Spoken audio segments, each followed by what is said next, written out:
그의 영광을 찬송하라 라는 제목으로 함께 은혜를 나누겠습니다. 여러분, 사람의 제일 되는 목적이 무엇입니까? 이 질문은 우리 학습 세례 문답을 받을 때 제일 먼저 받게 되는 질문입니다. 사람의 제일 되는 목적이 무엇입니까? 이 질문을 하면 다들 당황해하죠. 아마 여러분도 그런 기억이 있었을 것 같은데요.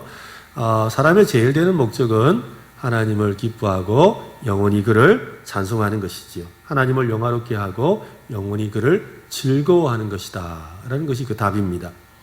그렇다면 여러분, 하나님을 영화롭게 하고 영원토록 그를 즐거워한다? 어떻게 하면 될까요? 어떻게 하면 그런 삶을 살 수가 있겠습니까?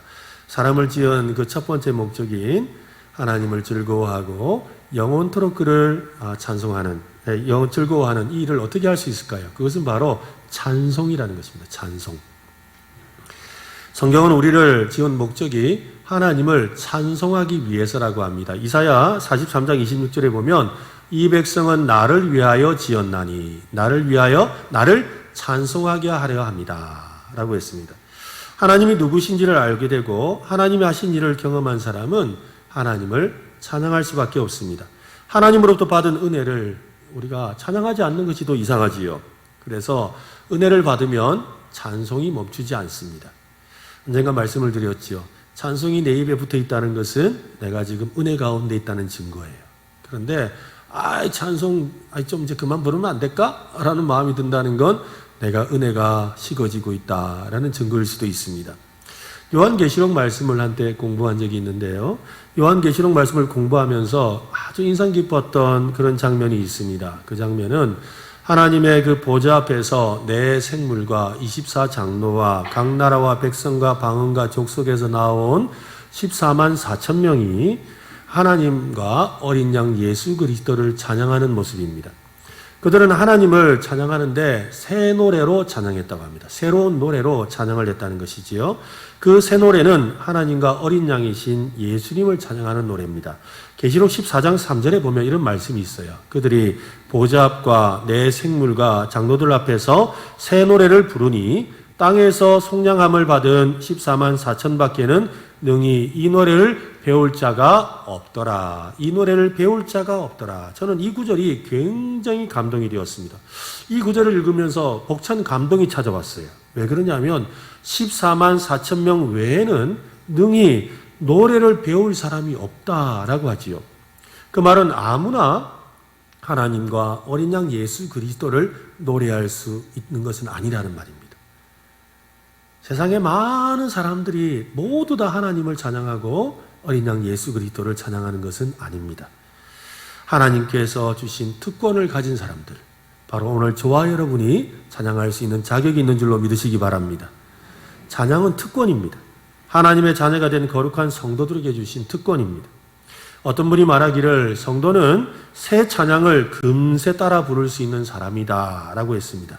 참 맞는 말이라고 생각합니다. 구원을 받지 않았다면 찬양을 따라 부를 수도 없고 새 노래를 배울 수도 없습니다. 그러므로 찬양할 수 있는 것은 하나님께서 주신 특권이라는 말이지요. 찬양에 대한 설명 중에 이런 뜻이 있습니다. 이야기한다. 이 찬양을 이야기한다라고 표현을 합니다. 무슨 말이겠습니까? 하나님께서 행하신 일을 이야기하는 것이 찬양이라는 말이지요. 하나님이 우리를 위해 행하시는 모든 위대한 일들을 하나님께 이야기하는 것, 고백하는 것, 또 사람들에게 이야기하는 것, 이것이 바로 찬양입니다. 그런 점에서 오늘 사도 바울은 하나님이 하신 일을 이야기하고 있습니다. 찬양하고 있습니다. 오늘 우리가 함께 읽었던 3절로부터 14절까지의 내용은 바로 하나님을 향한 영광스러운 찬송입니다. 그런데 오늘 이 본문을 헬라어 원문을 찾아보면 참 재밌습니다. 왜냐하면 이 3절부터 14절까지 긴 본문이 쉼표가 없어요. 마침표가 없어요. 한 문장이에요. 그러니까 사도 바울이 얼마나 하나님에 대한 그 찬양을 하고 싶은지 벅찬 감동을 가지고 단숨에 처음부터 끝까지 쭉 말을 했다는 거예요. 그만큼 자신 속에 있는 그 하나님을 향한 찬양의 마음을 쏟아내었던 것입니다. 오늘 본문을 보면 그의 영광을 찬송하게 하려 하심이라 라는 이 구절이 3번 반복되고 있습니다. 이 3번 반복되는데 조금 더 자세하게 살펴보면 이 3번 반복될 때마다 찬양하는 대상이 다릅니다. 그 대상은 바로 성부 하나님, 성자 하나님, 성령 하나님, 바로 이 삼위 하나님을 찬양하고 있습니다. 즉 삼위일체 되시는 하나님을 찬양하는 것이지요. 하나님의 가장 영광스러움은 바로 이 삼위 하나님, 한 분이면서 또한 세 분이신 성부, 성자, 성령, 이 삼위 하나님이 일체가 되시는 것입니다. 삼위일체의 신비는 인간의 어떤 지혜로 또 말로 설명할 수 없는 것입니다. 설득되지도 않습니다. 우리가 아무리 제가 여러분에게 아무리 설명을 해도 이해가 안 되는데요. 그게 정상이에요. 그게 어떻게 믿어집니까? 그게 말이 됩니까? 그게 말이 되는 거예요. 왜? 하나님은 그런 분이시죠. 그래서 우리는 우리의 입술로 하나님의 삼위 하나님을 찬양할 수밖에 없는 것입니다. 오늘은 삼위 하나님, 즉 성부 하나님, 성자 하나님, 성령 하나님이 어떤 분이시고 또 어떻게 영광을 받으시는지를 살펴보는 시간이 되었으면 좋겠습니다. 먼저 하나님은 그리스도의 아버지가 되십니다. 한번 따라합시다. 하나님은 그리스도의 아버지시다. 또한 우리의 아버지십니다. 한 번 더. 하나님은 나의 아버지시다. 네. 여러분, 왜 하나님을 아버지라고 부를까요? 왜 하나님을 아버지라고 부를까요? 한번 생각해 보셨습니까? 하나님을 왜 아버지라고 부를까요? 하나님은 온 세상의 모든 생명의 근원이시기 때문에 아버지라고 부르는 겁니다. 아버지라는 말의 뜻이 무엇이냐면 생명의 근원이다라는 뜻이에요. 우리 옛말에 아버지 날 낳으시고 어머니 날 기르신다라는 말이 있지요. 여러분 들어보셨죠? 그죠? 아버지가 날 낳았대요. 우리 어머니들이 지금 도저히 이상해서 고개를 끄덕이지를 못하시네요. 아이를 아버지가 낳았습니까? 엄마가 낳았습니까? 아니 목사님 당연한 걸 왜 물어봐? 지금 이런 표정들이신데 아버지가 낳았습니까? 엄마가 낳았습니까? 내가 10달 동안 품다가 낳았지 그렇게 생각하시잖아요. 그런데 여러분 더 중요한 사실이 있어요. 그게 무엇이냐면 아버지가 엄마의 태에 생명을 넣었기 때문에 아이가 생긴 거예요. 그래서 뱃속에 있는 아기가 아버지가 낳았다고 표현하는 거예요. 그래서 이 뱃속에 있는 아이는 10개월 동안 지나고 난 뒤에 태어나는 것이 아니고 이미 뱃속에서 태어나서 10개월간을 지내지요. 그래서 우리나라 사람들은 그죠? 태어나면 벌써 1살 먹고 시작하잖아요. 바로 그 이유인 거예요. 그래서 우리 기독교 안에서도 우리가 이 태중에 있는 아이를 낙태하는 이 일에 대해서 우리는 그것이 성경적이지 않다고 말하는 이유도 여기에 있는 겁니다. 왜냐하면 이미 하나님께서는 엄마의 뱃속에 있는 그 아기에게 이미 생명을 주신 거죠. 그 생명을 주셨기 때문입니다. 그러니까 뱃속의 아기도 엄연한 생명을 가진 존재라는 것입니다. 하나님이 아버지가 되신다는 말은 그래서 모든 생명이 하나님 아버지께로부터 나왔다는 것이죠. 모든 만물이 하나님께로부터 나왔고 하나님이 모든 만물의 생명의 근원이시다는 뜻입니다. 하나님이 자신이 창조한 모든 만물을 또한 생명의 근원이실 뿐만 아니라 만드신 그것을 돌보고 다스리십니다. 아버지는 자녀가 건강하게 자라도록 그지요? 내 자식이라는 이유 때문에 끝까지 책임지지요. 아버지는 가족의 필요를 채워주기 위해서 바깥에 나가서 일을 합니다. 그처럼 하나님도 자기 자녀들의 모든 필요를 채워주기 위해서 지금도 일하고 계십니다. 예수님은 하늘 아버지께서 우리가 구하는 모든 것이 있어야 할 줄을 아신다고 했습니다. 예수 그리스도 안에서 하나님의 영광을 위해 우리에게 모든 쓸 것을 또한 채워주시는 분이 바로 우리 아버지 하나님이십니다. 바울은 에베소 교회 성도들에게 편지를 쓰면서 하나님의 그 아버지 되심을 찬양하고 있습니다. 오늘 보면 3절을 한번 보십시오. 같이 한번 읽어보겠습니다. 3절입니다. 같이 시작. 찬송하리로다 하나님 곧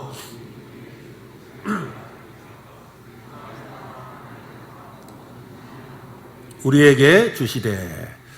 저는 어릴 적에 아버지를 자주 만나지 못했습니다. 이 아버지께서 이 원양어선을 타셨는데 원양어선 선장님이셨거든요. 저희 고향이 부산이다 보니까 그래요. 그래서 아버지가 해외 나가시면 한 2, 3년마다 한 번 오셔요. 2, 3년마다 한 번 오셔서는 몇 달 계시다가 또 나가셔서 한 2, 3년 만에 오시거든요. 그러면 스페인도 가시고 또 어떨 때는 저쪽에 그 남아메리카 쪽에 있는 그런 그 뭐 수리남, 베네수엘라 이런 나라에 가서 이렇게 있다가 2, 3년 만에 오셔요. 어릴 적에 저희 아버지에 대한 기억을 가만히 떠올려 보면 저희 아버지는 늘 가까이 계시지는 않았지만 어쩌다 한번 오시면 정말로 좋은 아버지였어요. 최고로 좋은 아버지였어요. 왜냐하면 오랜만에 만나니까 이 아들이 필요한 거 오만 거 다 사주시고 하고 싶은 거 다 해주시고 내가 부탁하는 거 다 들어주시는 그런 아버지셨어요. 그런데 자주 만나지는 못해요. 2, 3년마다 어쩌다 한 번 만나는 아버지였지요. 저는 아이들을 양육하면서 이 옛날에 저희 아버지처럼 자녀들에게 좋은 것을 주시는 그런 아버지가 되려고 지금까지 노력해왔습니다. 저희 아버지와 제가 다른 점이 있습니다. 그게 뭐겠습니까? 저는 저희 아버지처럼 가끔 만날 수 있는 아버지는 아니에요. 그죠? 저희 아이들에게 저는 늘 가까이 있고 언제라도 부르면 달려오는 아버지입니다. 아이들에게 저는 만능 해결사예요. 뭐 필요하면 다 요구하죠. 아빠에게 말하면 뭐든 다 고쳐주고 해결해주고 또 자기들이 모르는 거 있으면 물으면 뭐든지 대답해주는 그런 척척 박사입니다. 실제로 제가 그렇다는 게 아니고 아이들이 그렇게 생각한다는 거죠. 제가 다 해결해 줄 수도 없고 또 어떤 건 다 알지도 못하는데 아이들은 그렇게 착각하고 삽니다. 중요한 것은 아이들이 저를 어떤 사람으로 생각하느냐라는 것이지요.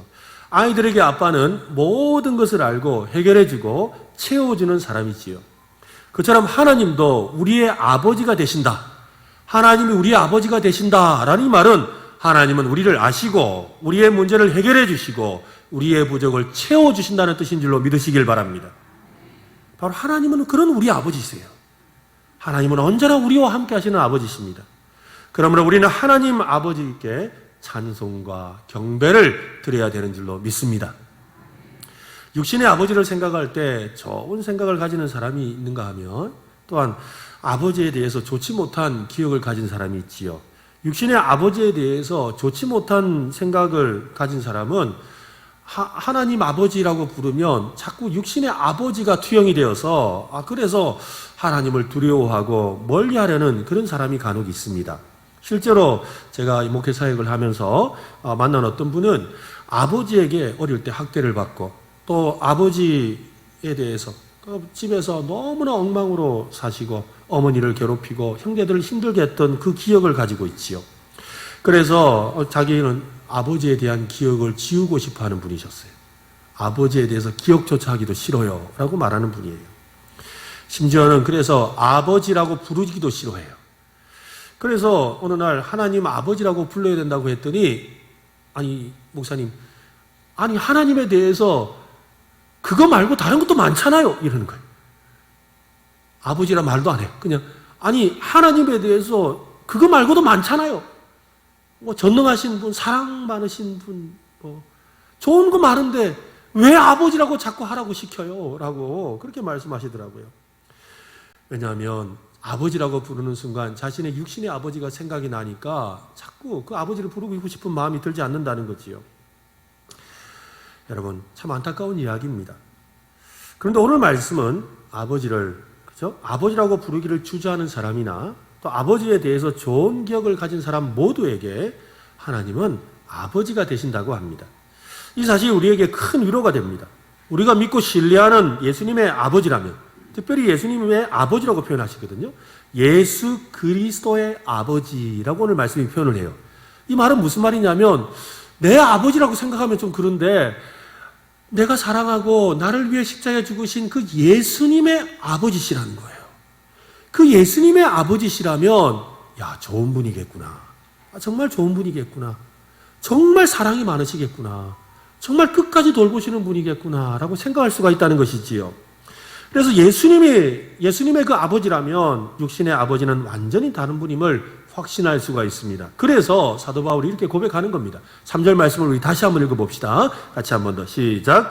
찬송하리로다 하나님 곧 우리 주 예수 그리스도의 아버지께서 그리스도 안에서 하늘에 속한 모든 신령한 복을 우리에게 주시되. 그렇죠? 예수 그리스도의 아버지께서 우리에게 하늘에 속한 모든 신령한 복을 주신답니다. 근데 3절 말씀을 가만히 읽다 보면 우리 눈에 확 들어오는 게 있지요. 그게 뭐예요? 신령한 복. 우리는 다 신령한 복 받기를 원합니다. 여러분 신령한 복 받기를 원하시죠? 네, 누구나 다 이 신령한 복을 받고 싶어 합니다.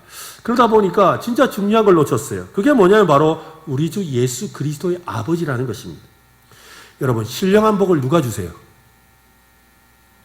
신령한 복을 누가 주세요? 예수 그리스도의 아버지께서 주시거든요. 그런데 많은 학자들이 이 신령한 복에 대해서 막 설명하려고 많이 노력을 합니다. 그런데 여러분, 신령한 복을 아무리 설명해도 다 설명할 수가 없어요. 제일 중요한 사실 하나는 뭐냐면 하나님 아버지는 좋은 것을 주신다는 거예요. 한번 해볼까요? 하나님 아버지는 나에게 좋은 것을 주신다. 한 번 더 합시다. 하나님 아버지는 나에게 항상 좋은 것을 주신다. 아멘.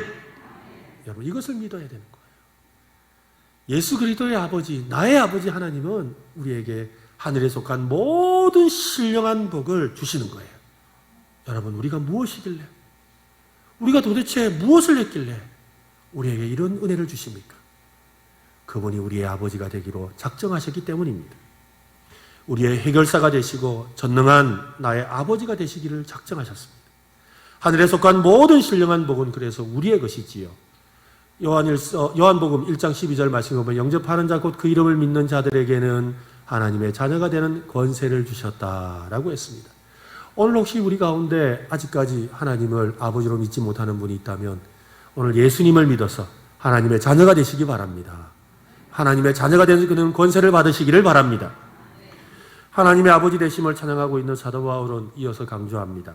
우리가 하나님의 자녀가 된 것은 어느 날 갑자기 그냥 우연히 그냥 어쩌다가 된 것이 아니라는 거예요. 오늘 보면 4절과 5절을 한번 보십시오. 곧 창세전에 그리스도 안에서 우리를 택하사 우리로 사랑 안에서 그 앞에 거룩하고 흠이 없게 하시려고 그 기쁘신 뜻대로 우리를 예정하사 예수 그리스도로 말미암아 자기의 아들들이 되게 하셨으니, 하나님께서 억지로 마지못해서 우리를 자녀 삼으신 것이 아니랍니다. 자기의 기쁘신 뜻대로 예수 그리스도를 믿는 우리를 하나님의 자녀로 삼으셨습니다. 이것은 우리의 혈통, 즉 무슨 말이냐면 우리 집안이 다 예수 믿는 집안인데요? 아닙니다, 여러분. 우리 집안이 예수 믿는다고 내가 예수 믿을 수 있는 거 아니에요. 또 내가 열심히 나와서 예수 믿게 됐는데요? 아닙니다, 여러분. 혈통으로나 육정으로나 사람의 뜻, 내가 믿기로 결심했습니다. 사람의 뜻도 아닙니다. 오직 이것은 하나님의 특별한 은혜입니다. 하나님의 전적인 은혜입니다. 그래서 사도 바울은 은혜의 영광을 찬송하고 있습니다. 6절 말씀 같이 읽겠습니다. 6절입니다. 같이 시작. 이는 그가 사랑하시는 자 안에서 우리에게 거저 주시는 바 그의 은혜의 영광을 찬송하게 하려 하는 것이라. 그죠? 그의 은혜의 영광을 찬송하게 하려는 것이다. 우리가 성부 하나님을 찬양할 때 하나님의 어떤 영광을 찬양해야 합니까? 은혜로 예수 그리스도의 아버지 하나님을 나의 아버지라고 부를 수 있게 하신 그 하나님의 영광을 찬송하는 우리 은혜로 교회 성도들 되시기를 바랍니다. 이제 바울은 삼위 하나님 중에서 성자 예수 그리스도를 찬송합니다. 예수님이 하신 최고의 일은 우리를 죄에서 구속하기 위해서 십자가에서 죽으신 일이지요. 성경을 살펴보면 예수 그리스도를 통해서 우리에게 주신 그 구원에 대한 다양한 단어들이 소개됩니다. 가령 화목, 또 구속, 또 화해, 또 해방, 입양, 또 구원, 이런 다양한 용어들이 사용되는데 오늘 본문에서는 속량이라는 단어가 사용됩니다. 7절 말씀을 한번 보십시오. 7절 같이 읽어보겠습니다. 시작. 우리는 그리스도 안에서 그의 은혜의 풍성함을 따라 그의 피로 말미암아 속량 곧 제사함을 받았느니라. 여러분이 속량이란 단어의 뜻을 아십니까? 이 속량이라는 단어는 시장에서 사용되는 용어입니다. 특별히 옛날에 노예를 사고 팔던 노예 시장에서 사용되던 용어입니다. 당시에 이 노예를 물건처럼 사고 팔 수가 있었죠. 제가 만약에 노예 시장에 이렇게 서 있다면 아마 이렇게 서 있을 거예요. 그러면 이 노예가 어디서 왔는데 보세요. 키도 크고 또 어디 쌀가마니 한 두세 개씩 들 거 안 같습니까? 그래서 이 얼마라고 부르는 거예요. 그러면 누가 그 가격이 맞으면 사가는 거죠. 이번엔 여자가 섭니다. 그러면 여자에 대해서도 이 여자가 이렇게 보세요. 사람이 참 차분하고 집안일 잘할 것 같지 않습니까? 얼마로 그러면 얼마에 사가는 거죠. 그렇게 사서 이제 주인이 자기 집에 데려갑니다. 주인이 자기 집에 데려갔다가 이 사람을 보니까 괜찮아요. 좋아요. 그래서 어떻게 하느냐면 얘야 너 앞으로 우리 집에 노예하지 마라. 그리고 내가 이 시간부로 노예가 아니라 자유인으로 풀어줄게 하고 풀어줬을 때, 그래서 이 사람은 더 이상 우리 집의 노예가 아니야, 너는 일반 사람이야 라고 해줄 때 그것을 속량이라고 한다. 속량. 그의 신분을 바꿔준 것이죠. 노예에서 자유인으로 돈을 주고 사서 바꾸었다라는 그런 뜻입니다. 우리를 그 죄의 장태에서 샀을 뿐만 아니라 다시는 그곳으로 팔려가지 않도록 우리를 구원해 주셨다라는 말이 바로 속량하셨다라는 뜻입니다. 보통의 경우에 노예 시장에서 돈을 주고 산 노예는 그죠? 다시 노예 시장으로 팔려가지는 않더라도 남은 생애를 그 주인 아래에서 노예로 살아가야 됩니다. 그런데 이 속량을 받았다는 것은 다시 노예로 팔려가지 않을 뿐만 아니라 노예가 아니라 자유인이 되어서 살아가게 되었다라는 뜻이지요. 우리는 과거에 죄의 종이었습니다. 죄의 노예로 살았습니다. 사탄과 마귀의 그 구속 안에 살았어요. 그 속박 가운데 살았어요. 그런 우리를 자유인이 되게 하려고 하나님은 값을 치르셨습니다. 여러분 어떤 값을 치르셨지요? 7절 말씀해 보니까 그의 피로 말미암아, 그의 피로 말미암아. 또 이 요한계시록 말씀해 보면 그의 피로 사서라고 되어 있어요. 그의 피로 우리를 샀다라고 표현을 하는 거예요. 여러분 누구의 피죠? 여러분 누구의 피입니까? 예수 그리스도. 그렇죠. 예수 그리스도의 피입니다. 여러분 어디서 흘린 피입니까? 예수님이 어디서 피를 흘리셨어요? 십자가에서. 맞습니다. 십자가에서 흘린 피입니다. 하나님은 왜 우리를 그리스도의 피값으로 우리를 속량하셨습니까? 그저 천국 가게 하려는 것이 전부일까요? 우리를 그저 천국 가게 하시려고 예수님의 그 거룩한 피를 흘리셨을까요? 물론 맞습니다. 그러나 우리가 천국 가게 하려는 것은 하나님의 그 큰 구속의 경륜 속에는 정말 손톱만큼 작은 거예요. 우리를 구원하신 목적은 우리가 천국 가게 하려는 것은 하나님의 큰 구원의 계획 속에 정말 손톱만큼 조그만한 거라는 거예요. 그보다 더 큰 것이 있다고 오늘 사도 바울이 말합니다. 오늘 보면 9절과 10절을 한번 보십시오. 그의 뜻의 비밀을 우리에게 알리신 것이요 그의 기뻐하심을 따라 그리스도 안에서 때가 찬 경륜을 위하여 예정하신 것이니 우리를 구속하신 것이 다 계획이 있다는 거예요. 10절 같이 읽겠습니다. 같이 시작. 하늘에 있는 것이나 땅에 있는 것이 다 그리스도 안에서 통일되게 하려 하심이라. 뭐 하기 위하심이라고요? 그리스도 안에서 통일되게 하려 하십니다. 통일되게 하려는 것. 하늘에 있는 것이나 땅에 있는 것. 무슨 말입니까? 이 세상의 모든 것을 그리스도 안에서 하나 되게, 통일되게 하려는 목적이 있다는 거예요. 우리를 속량하신 비밀한 뜻이 소개되고 있습니다. 만물이 다 그리스도 안에서 통일되는 것입니다. 이 엄청난 하나님의 전 우주적인 계획입니다. 온 세상 만물을 통일하게 한다는 것. 흩어져 있던 모든 것을 하나로 모아서 연합하게 한다는 말입니다. 아담과 하와가 죄를 지음으로 인해서 세상은 온통 갈라졌어요. 세상은 온통 자기 중심이 되어버렸습니다. 세상은 온통 서로 싸우고 다투고 탄식하고 있습니다. 이러한 세상을 예수 그리스도 안에서 하나로 통일되게 하라는 것이 하나님의 목적이었다는 것이지요. 우리가 예수 믿고 천국 가는 것은 하나님의 구원 계획에 있어서 지극히 작은 한 조각에 불과합니다. 우리를 구원하신 이유는 우리의 생각과 상상을 뛰어넘습니다. 하늘에 있는 것이나 땅에 있는 것이나 다 그리스도 안에서 통일되게 하려는 것이라고 합니다.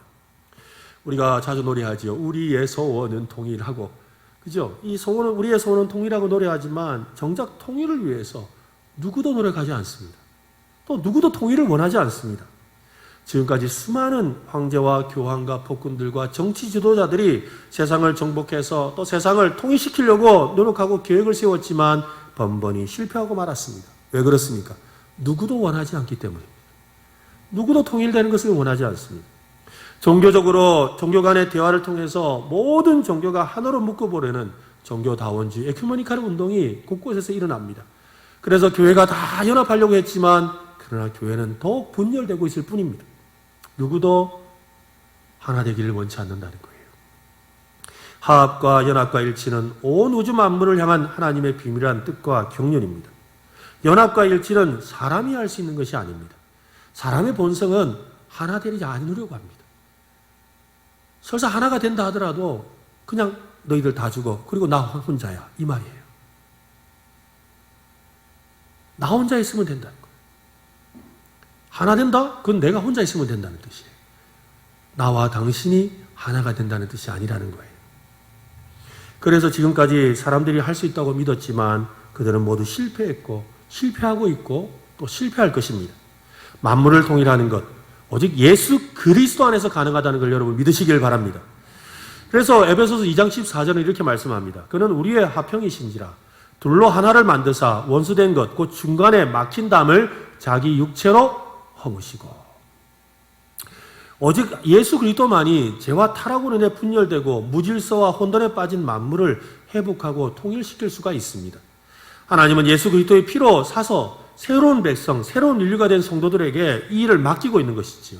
우리는 그리스도께서 하셨던 이 일, 즉 만물을 연합시키고 화합시키고 일치시키는 그 통일의 사역을 위해서 성령을 받은 겁니다. 만물을 통일하는 사역은 제일 먼저 교회 안에서 일어나야 됩니다. 성도들 간에 서로 연합하고 사랑으로 하나가 되어야 됩니다. 그리스도의 구속의 은혜가 있는 교회는 언제나 연합하고 하나 되는 역사가 일어납니다. 우리가 예수를 제대로 믿으면 우리가 서로 하나 되고 싶은 마음이 드는 거예요. 내가 제대로 예수 믿으면 옆에 사람에게 관심이 가요. 내가 제대로 예수 십자가를 경험하고 나면 내 것을 양보하고 내 것을 좀 포기하더라도 함께 하나됨을 원하고는 그 마음이 생겨나게 되는 것이지요. 왜? 예수 그리스도가 하신 일이 바로 그거지 않습니까? 자신을 내어주고 희생하고 포기하는 그 십자가의 사랑을 보여주셨습니다. 그러니 교회도 똑같이 그것을 보여줘야 되는 것이지요. 내 것을 희생하고 내 것을 내어놓고 내 것을 포기하고 그리고 서로가 하나 되려는 마음을 가질 때 그것이 바로 만물을 통일되게 하시는 하나님의 그 뜻이 이루어지고 있는 것입니다. 하나님이 지으신 자연 만물을 향해서도 마찬가지지요. 우리가 자연 만물을 그냥 내가 필요하니까 마음대로 써먹겠다. 내가 마음대로 써서 아이고 땅 이제 땅이 얼마나 많은데 이 땅 다 망가졌으면 저 땅에서 하면 되지. 여러분 그래서는 안 되는 거지요. 이 자연과 만물이 함께 공존하고 함께 살아가도록 하나님 우리를 만드셨어요. 하나님이 그러셨지 않습니까? 생육하고 번성하고 땅에 충만하고 정복하고 다스리라. 그렇게 말씀하신 이유는 땅과 함께 살아가라는 뜻이었어요. 하나님 만드신 이 자연 만물을 가운데 우리가 자연을 보호하는 일도 만물을 통일케 하는 일 중에 하나라는 것입니다. 그래서 바울은 이렇게 찬양합니다. 오늘 보면 12절 말씀 또 읽어봅시다. 12절입니다. 같이 시작. 이는 우리가 그리스도 안에서 전부터 바라던 그의 영광의 찬송이 되게 하려 하심이라. 전부터 바라던 누가요? 하나님이 태초부터 계획하셨던 그 영광을 찬송이 되게 하기 위해서 예수님이 이 땅에 오셨다. 그래서 그 영광을 찬송해야 된다라고 오늘 말씀이 말하고 있습니다.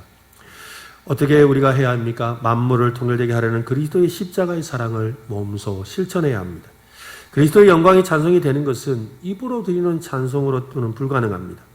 저와 여러분이 서로 그리스도의 사랑을 가지고 서로 희생하고 나누고 낮아지고 또 성도들이 모인 그리스도의 몸된 교회가 선교하고 그죠? 하나님과 반목하고 하나님을 대적하는 이들을 선교하고 또 전도하고 또 예수 그리스도의 사랑을 저 사람들에게 나눠주면 뭐예요? 저 사람들 교회 오지도 않는데 그럼에도 불구하고 또 내어주고 또 내어주는 상분과 나눔을 통하여 우리가 그리스도의 영광을 찬송하는 것입니다. 그렇게 찬송하는 저와 여러분 되시기를 또 우리 교회가 되기를 예수님의 이름으로 축원합니다.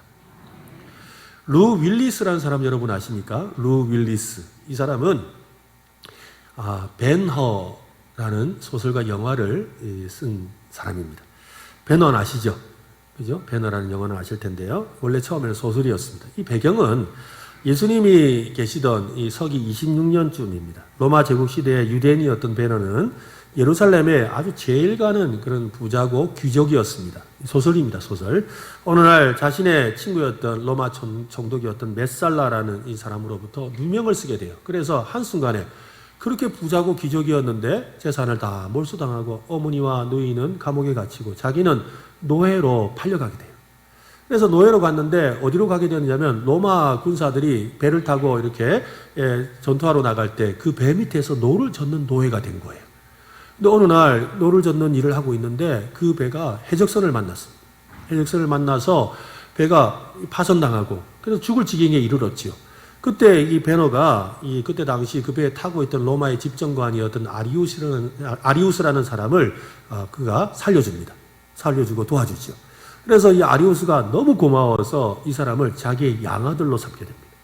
양아들로 삼게 되니까 그를 데려와 가지고 노예의 옷을 벗기고 로마 시민의 옷을 입히는 거예요. 그리고는 그의 이 손가락에다가 반지를 끼워줬어요. 그 반지는 뭐냐면 아리우스라는 사람의 이름이 적혀 있는 반지입니다. 인장반지라는 거예요. 도장과 같은 반지예요. 이 반지를 끼게 되면 그는 더 이상 노예가 아닙니다. 그는 이제 로마의 시민이고 특별히 아리우스라는 사람의 아들이 되었다는 증거지요. 이 반지가 낀다는 건 바로 그런 의미예요. 그런데 이 반지를 끼운다는 의미가 또 우리 성경에도 보면 비슷한 내용이 나와요. 어디에 나오느냐 하면 탕자의 비유에 나옵니다. 여러분 탕자의 비유 아시죠? 둘째 아들이 아버지 재산을 가지고 먼 나라에 가가지고 호랑방탕하게 살다가 다 써먹고는 먹을 것이 없어가지고 우리 아버지 집에 가면 일꾼이라도 할 수 있을 텐데 라고 해가지고 아버지 집으로 오잖아요. 아버지 집에 와서 아버지, 저는 아버지를 아버지라 부를 수도 없습니다. 그저 일꾼으로 삼아주세요 라고 하니까 아버지가 아니다 무슨 소리, 너는 죽었다가 살아난 내 아들이다 라고 반갑게 맞아줬어요. 그리고 아버지가 어떻게 합니까? 그 아들의 옷을 벗겨서 새 옷을 입히지요. 신발을 신깁니다. 이제 이 아이는 종이 아니라는 거죠.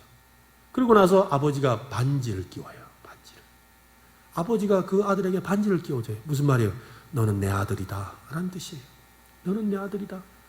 절대 다른 생각하지 말아라 하는 마음으로 반지를 끼워준 거예요. 그렇습니다, 여러분. 이 인장 반지를 가지게 된다는 것은 바로 인치심을 받는다는 뜻이에요. 한번 따라합시다. 인침받았다. 네, 바로 인치심을 받았다는 거예요. 그래서 나는 이제는 내가 내 아버지가 바뀌었다. 나는 이제 자유인이 되었다. 그런 뜻으로 반지를 끼는 거예요. 그것을 인치심이라고 한다 했어요. 인장 반지가 자신의 신분을 증명하듯이 우리에게도 하나님께서 인장 반지와 같은 인치심을 주셨는데 누구를 통하여? 성령님을 통하여 주셨다는 겁니다. 우리는 성령 하나님을 높이고 찬양해야 되는데 그 이유가 무엇이냐면 우리를 인치시고 보증하시기 때문이라고 합니다. 오늘 보면 13절과 14절을 한번 보십시오. 우리 13절만 우리 같이 한번 읽어봅시다. 같이 시작. 그 안에서 너희도 진리의 말씀 곧 너희의 구원의 복음을 듣고 그 안에서 또한 믿어 약속의 성령으로 인치심을 받았으니. 여러분 이 구절을 이해하겠지요? 그죠? 아, 성령님이 우리에게 반지를 끼워주셨구나. 반지를 끼워주셨구나. 하나님의 자녀가 되었다는 것을 확실하게 증명해주는 반지를 끼워주셨구나. 이것을 인치심이라고 하는구나를 알게 되었습니다. 그래서 14절 말씀에 보면 이는 우리의 기업의 보증이 되사 그 얻으신 것을 속량하시고 그의 영광을 찬송하게 하려 하심이라. 인을 친다는 것은 하나님의 소유가 되었다는 말입니다. 우리가 성령님의 인치심을 받으면 어떤 것도 우리의 영혼을 해하지 못합니다. 인을 치는 것은 구약 성경을 배경으로 하고 있습니다. 에스겔서 9장 6절에 보면 이런 말씀이 있습니다. 늙은 자와 젊은 자와 처녀와 어린이와 여자를 다 죽이되 이마에 표 있는 자에게는 가까이 하지 말라. 내 성소에서 시작할지니라 하시매 그들이 성전 앞에 있는 늙은 자들로부터 시작하더라. 여기 보면 이마에 표가 있는 자들에게는 해코지를 하지 말라고 말씀하고 있어요. 이 말씀의 배경은 예루살렘의 심판과 관련이 있습니다. 하나님이 바벨론으로 하여금 예루살렘을 심판하게 하실 때에 하나님께서 이마에 표를 준 사람들은 죽지 않고 해를 당하지 않지만 이마에 표가 없는 사람들은 하나님의 천사가 그를 해하게 될 것이라고 말씀하신 것이지요. 신자들의 이마에 있는 표는 다가올 진노에서 자신을 보호해주는 기능을 합니다. 그래서 요한계시록을 보면은 그저 이마에 인을 받아야 된다면 666 표를 받지 말라 이런 이야기 복잡하게 나오는데 여러분 666 표를 받지 말라에 관심 가질 필요가 없어요. 더 중요한 건 뭐냐면 성령의 인치심을 받으면 됩니다. 이게 중요한 거예요. 여러분 성령의 인치심을 받아야 되는 줄로 믿으시기 바랍니다. 아니 여러분 받으셨어요. 이때 아멘을 크게 해야 되는데 여러분은 인치심을 받았습니다. 왜냐하면 내가 예수 그리스도를 믿는 순간에 성령님이 이미 오셔서 우리의 이마에 인을 치셨습니다. 그래서 우리의 마음속에 하나님이 계시다고 고백하게 만들고 하나님의 이름을 높이게 만들고 예수님의 십자가를 생각할 때 마음에 감동이 오고 은혜가 넘치고 눈물이 나게 하는 그 모든 것이 바로 성령의 인치시고 보증하심이라는 거예요. 다시 묻겠습니다. 여러분 다시 표 받을 필요 있습니까? 없습니까? 없습니다. 우리는 이미 성령의 인치심을 받았습니다. 여러분 그런데 가만히 생각해 보면 우리가 하나님을 찬양할 때 성부 하나님을 찬양하고 그죠? 하나님을 찬양하고 성자 예수님도 찬양하는데 성령 하나님을 좀처럼 찬양하지 않는 것 같아요. 한번 가만히 생각해 보세요. 찬송가 중에도 성령 하나님 찬송이 좀 적고 또 실제로 부르는 중에도 보면 성령 하나님을 부르는 찬송하는 게 별로 없어요. 근데 분명히 세 분이 동일하신 하나님인데 성부 하나님, 성자 하나님, 성령 하나님 세 분이 동일하신데 우리는 의외로 성령 하나님을 잘 찬양하지 않는 것을 알게 되지요. 여러분 성령 하나님은 교회를 세우고 또 인도하시고 교회를 교회되게 하시는 일을 압니다. 그런데 교회가 성령 하나님을 찬양하지 않는 것은 뭔가 모순되지 않습니까? 성도의 신앙은 성령님을 빼고는 아무것도 논할 수가 없습니다. 성령님의 역사가 아니고는 우리 중에 누구도 구원받아야 되겠다, 나 구원받고 싶다는 마음을 가질 수 있는 사람이 없습니다. 성령님이 역사하지 않으면 우리 중에 누구도 나 믿음 가져야 되겠다 생각도 못해요. 성령님이 역사하지 않으면 우리 중에 누구도 하나님께 기도할 마음도 못 가져요.